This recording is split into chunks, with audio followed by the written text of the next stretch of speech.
Assalamualaikum warahmatullahi wabarakatuh. Selamat siang, Bapak Singi Briandoko, SPDM-Kom, selaku dosen pengampu mata kuliah Metodologi Penelitian. Perkenalkan, nama saya Daniel Fatun dengan NIM SSI 202303420. Pada kesempatan kali ini, di UAS Metodologi Penelitian, saya akan mempresentasikan sebuah review paper dengan judul Multi-Domain Sentiment Analysis on Ibu Kota Nusantara (IKN) Tweet Using CNN LSTM. Secara garis besar, perisai dalam paper tersebut ini akan membahas tentang bagaimana sebuah model kecerdasan buatan dikembangkan untuk mengenali dan memetakan opini publik di media sosial, khususnya Twitter atau X, terkait proyek nasional pemindahan IKN. Menariknya, riset ini tidak hanya melihat opini secara umum saja, melainkan membaginya ke dalam beberapa domain penting seperti ekonomi, lingkungan, dan politik menggunakan metode deep learning hybrid.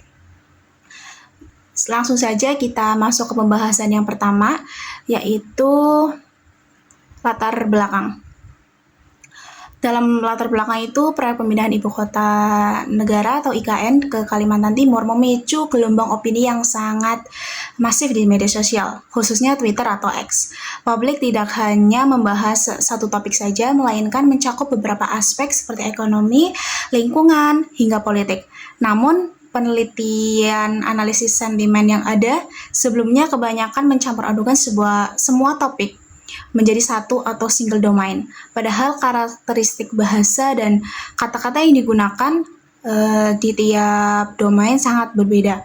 Jika dipaksakan atau digabung, maka model AI akan rentan mengalami penurunan akurasi atau gagal mengenali konteks spesifik dan masing-masing domain tersebut.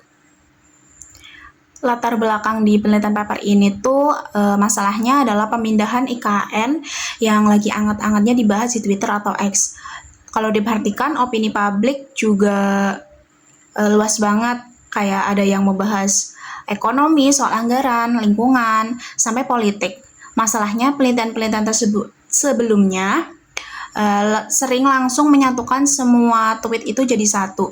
Padahal kata mahal dalam ekonomi itu artinya negatif, tapi di domain lain mungkin artinya berbeda. Makanya kalau data dicampur, performa AI atau model klasifikasinya itu akan menurun karena bingung dan sama konteks yang dibahas. Selanjutnya kita masuk ke rumusan masalah. Yang pertama yaitu bagaimana mengembangkan model analisis sentimen multi-domain yang mampu mengatasi perbedaan karakteristik bahasa pada tweet terkait IKN di domain ekonomi, lingkungan, dan politik.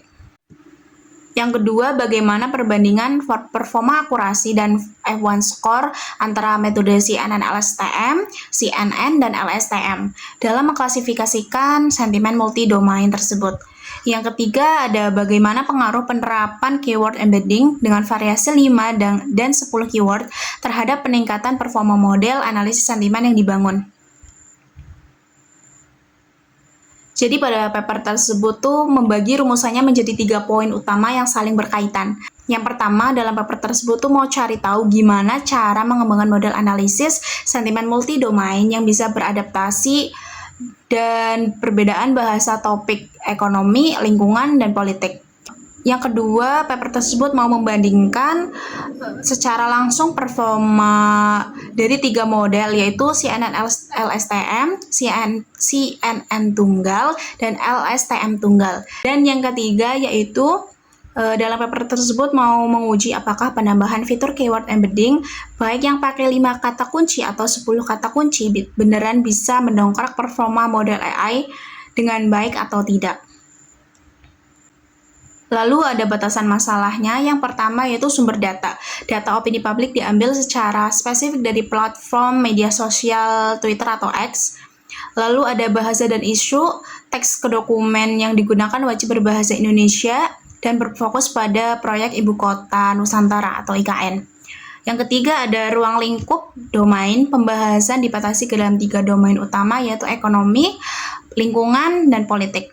Keempat ada kategori sentimen. Kelas sentimen yang diprediksi oleh model dibatasi secara tegas menjadi 2 kategori yaitu positif dan negatif. Supaya risetnya tidak meluber kemana-mana, penulis memberikan beberapa batasan masalahnya. Pertama, data yang diambil itu murni cuma dari media sosial Twitter atau X. Kedua, bahasanya juga harus berbahasa Indonesia dan isunya khusus membahas IKN. Ketiga, topiknya dipersempit lagi dalam 3 aspek besar yang paling sering dibahas netizen, yaitu ekonomi, lingkungan, dan politik.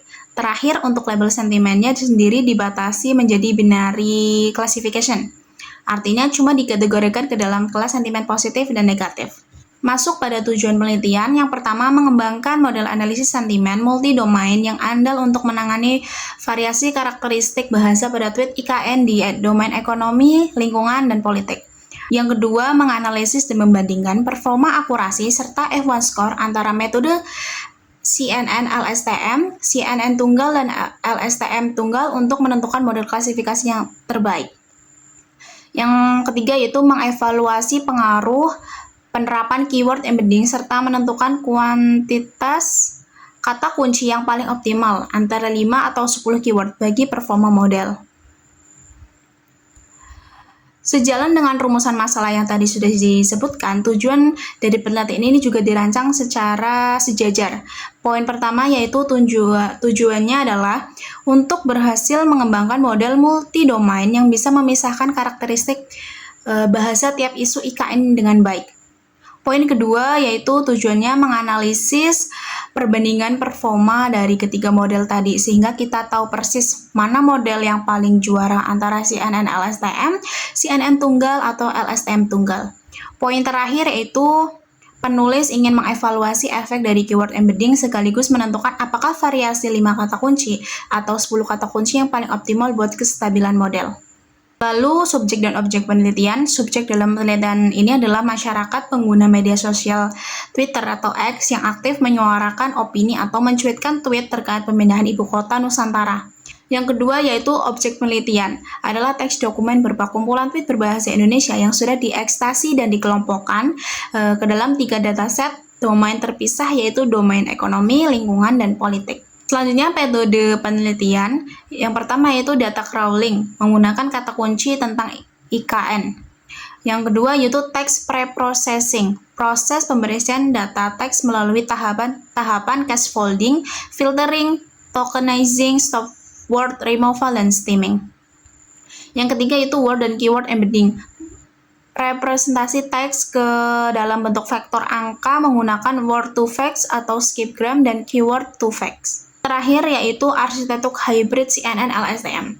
Lapisan CNN bertugas melakukan ekstraksi fitur-fitur lokal atau kata kunci penting dari teks. Lapisan LSTM bertugas mempelajari dependensi sekuensial dan hubungan jangka panjang antar kata dalam kalimat. Jadi masuk ke bagian metodologi. Alur penelitian di paper ini tuh berjalan secara sistematis melalui beberapa tahapan utama. Yang pertama, dilakukan data crawling untuk menarik tweet seputar IKN dari Twitter. Setelah datanya dapat, teks tersebut dibersihkan dulu lewat teks preprocessing seperti menghapus angka, tanda baca, link, sampai mengubah kata ke bentuk dasarnya. Biar komputer bisa membaca teks tersebut, kata-katanya dikonversi ke dalam bentuk angka menggunakan trial dual embedding, yaitu word to fact dan keyword to fact. Nah, kalau untuk klasifikasinya, diusulkan arsitektur gabungan CNN LSTM. Lapisan CNN bertugas mengekstrak fitur lokal atau mencari kata kunci terpenting di dalam tweet. Sedangkan lapisan LSTM dipakai untuk memahami alur-alur urutan kata dan makna kalimatnya secara utuh. Hasil utama penelitian yaitu berdasarkan hasil pengujian di berbagai skenario, model hybrid CNN LSTM secara konsisten menunjukkan performa unggul dibandingkan model CNN tunggal atau LSTM tunggal. Model CNN LSTM berhasil meraih nilai akurasi tertinggi pada domain ekonomi sebesar 85,50%. Disusul oleh domain politik dengan akurasi 83,25% dan domain lingkungan sebesar 81,75%. Penggunaan word to fact terbukti sangat membantu model dalam mengenali kedekatan semantik kata pada masing-masing domain secara spesifik. Setelah melihat hasil penelitian tadi, paper ini membuktikan kalau model hybrid CNN LSTM itu juara dibandingkan CNN atau LSTM itu jalan masing-masing. Angka akurasinya mantep banget, di domain ekonomi tembus 85,50%, di domain politik tembus 83,25%, dan di domain lingkungan dapat 81,75%. Ini membuktikan kalau kolaborasi antara CNN yang jago nyari kata kunci dan LSTM yang jago paham konteks kalimat itu beneran sukses bikin AI-nya jadi makin pinter. Setelah melihat hasil penelitian tadi, penelitian tersebut juga memiliki beberapa kelebihan. Yang pertama itu pendekatan multi-domain yang spesifik. Berhasil memisahkan opini IKN ke dalam aspek ekonomi, lingkungan, dan politik, sehingga model tidak bias dan mampu menangkap sentimen secara lebih kontekstual. Yang kedua yaitu inovasi dual embedding, menggabungkan word embedding, word to fact untuk konteks secara luas, dan keyword embedding, keyword to fact untuk mengunci kata kunci penting pada tiap domain. Yang terakhir yaitu performa hybrid CNN LSTM yang unggul. Arsitektur gabungan terbukti secara konsisten menghasilkan nilai akurasi dan F1 score yang lebih tinggi, serta seimbang dibanding model tunggal CNN dan LSTM sendiri. Kalau dibedah, kelebihan dari paper tersebut ada 3 poin utama. Yang pertama, riset ini pakai pendekatan multi-domain. Jadi model AI-nya pintar membedakan istilah bahasa di topik ekonomi, lingkungan, dan politik. Kedua, penulis melakukan inovasi dengan menggabungkan 2 jenis embedding sekaligus, yaitu word to fact dan keyword to fact. Biar modelnya tuh makin peka sama kata kunci yang penting. Terakhir, arsitektur hybrid CNN LSTM yang diusulkan terbukti paling juara dan stabil performanya dibanding jika kita menggunakan CNN atau LSTM itu masing-masing. Jika ada kelebihan, maka paper tersebut juga memiliki kekurangan. Yang pertama itu masalah ketidakseimbangan dataset. Data yang digunakan masih mengalami clash imbalance atau ketidakseimbangan jumlah sentimen positif negatif, serta masih adanya data ambigu yang lolos proses crawling. Yang kedua, instabilitas pada jumlah keyword tinggi. Terjadi penurunan performa dan ketidakstabilan pada model CNN dan CNN LSTM ketika kuantitas kata kunci ditingkatkan menjadi 10 keyword karena memicu redundansi.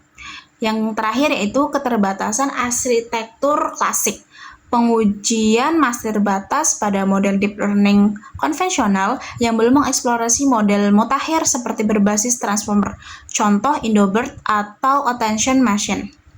Jadi selain punya kelebihan, riset tersebut juga memiliki beberapa catatan kekurangan. Poin pertama, datasetnya masih mengalami imbalance data atau porsi datanya tuh nggak seimbang. Plus masih ada tweet sampah atau ambigu yang ikut ke crawling. Poin kedua, fitur keyword embeddingnya agak sensitif karena pas dicoba dinaikkan jadi 10 kata kunci, performa CNN LSTM-nya itu malah drop akibat redundansi data. Dan yang terakhir ada model yang dipakai sebetulnya masih tergolong deep learning klasik, belum coba diadu atau dikombinasikan dengan teknologi terbaru yang lagi tren sekarang seperti Indobert atau arsitektur berbasis attention. Yang terakhir itu kesimpulan penulis. Penulis menyimpulkan bahwa pendekatan analisis sentimen berbasis multidomain sangat krusial untuk menangani variasi karakteristik bahasa pada isu kompleks seperti IKN. Penggabungan arsitektur CNN dan LSTM terbukti menjadi solusi yang sangat efektif karena mampu melengkapi dalam ekstraksi fitur teks. Model ini sukses memberikan klasifikasi yang akurat, di mana domain ekonomi menjadi domain dengan performa pengenalan sentimen terbaik karena memiliki pola kosakata yang lebih konsisten dan terarah.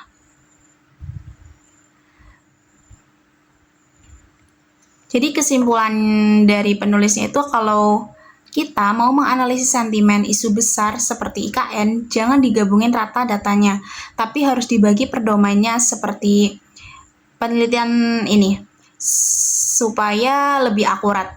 Selain itu, arsitektur hybrid CNN dan LSTM terbukti sukses besar jadi solusi karena kedua metodenya itu saling melengkapi. Terakhir, dari 3 topik ekonomi adalah paling mudah dikenali sentimennya oleh AI karena bahasnya itu terstruktur dibanding isu politik dan isu lingkungan, yang bahasnya itu seringkali lebih bias atau campur aduk. Sekian presentasi dari saya, kurang lebihnya mohon maaf. Wassalamualaikum warahmatullahi wabarakatuh.